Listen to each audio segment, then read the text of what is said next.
আজকের ওয়েদারটা দেখতে পাচ্ছ কি সুন্দর, সকাল থেকে একদম ঝিরঝিরি বৃষ্টি, চারিদিকে যেন অন্ধকার অন্ধকার হয়ে আছে। তাই মা আর আমি দুজনে মিলে একটু শাক তুলতে চলে এসেছি।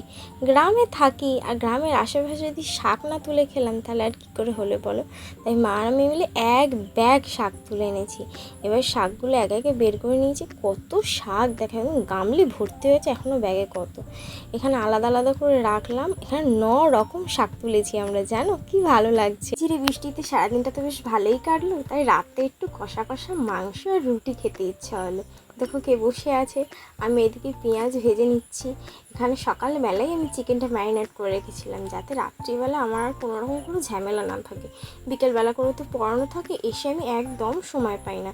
এসে যদি আবার ওইসব কাটাকুটি মাংসের জোগাড় করতে বসি তাহলে আর খেয়ে উঠতে হবে না। এই সমস্ত জোগাড় করে রেখে দিয়েছিলাম।